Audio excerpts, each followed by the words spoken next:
అంతర్జాతీయ కార్మిక ఒప్పందం 189 అమలు చేయాలంటూ domestic workers federation Andhra Pradesh demand చేసింది.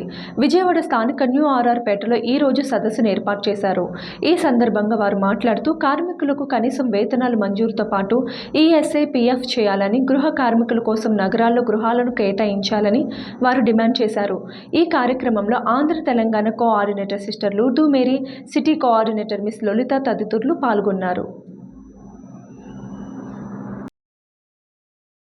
ఓకే, ఈరోజు మనం ఆర్ఆర్పేటలో domestic federation of Andhra Pradesh workers దగ్గర ఉన్నాం. మనతో మేడం ఉన్నారు. మేడం నన్ను కడుక్కుందాం. What is the meaning of this MSI, ma'am? Manford Social Institute is the NGO is working for the human rights and empowerment of every human being. Yeah. What is the purpose? Why conducting you in this culture, ma'am? This is Domestic Workers Day. Yes. To empower domestic workers. Actually, domestic workers are like a vulnerable sector and they are informal sector.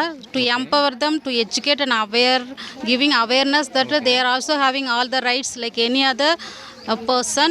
Okay. So we conduct this Domestic Workers Day to get recognition and value, dignity from the government as well as from their working places. Okay, ma'am. What is your demands, ma'am? So we demand for domestic workers like Social Security, ESI, PF, Okay. the comprehensive legislation for domestic workers, Okay. and paid weekly of minimum wages so that they can get all other benefits like any other workers. Those who are working in formal sector, the informal sector domestic workers also need to be included for all the facilities. Okay. Thank you so much, ma'am, for giving such a valuable information for me, ma'am. Yes, thank you so much. సభ్యత్వాలు కట్టించడము, వచ్చిన వాళ్ళు వీళ్ళు పనులు చేస్తున్నారని పరిచయాలు చేయడము చేశాము. ఇది అంతర్జాతీయంగా చేస్తున్నది మన కోసమే. వీళ్ళు కష్టపడుతున్నారు. మనల్ని గుర్తించి మనల్ని ఒక యూనియన్గా ఏర్పాటు చేయడానికి మన కోసం ఒక సంస్థ అనేది ఉన్నది అని దీన్ని ఏర్పాటు చేయడం జరిగిందని మేము అవగాహన మాకు కల్పించారు. దాన్ని బట్టి మేము మా ఏరియాల్లో మేము కొంతమందిని ఏర్పాటు చేయడం, వాళ్ళని ఒక గ్రూప్గా తయారు చేసి వీళ్ళ ద్వారా మనకున్న ప్రాబ్లమ్స్ని ఫేస్ చేయవచ్చు.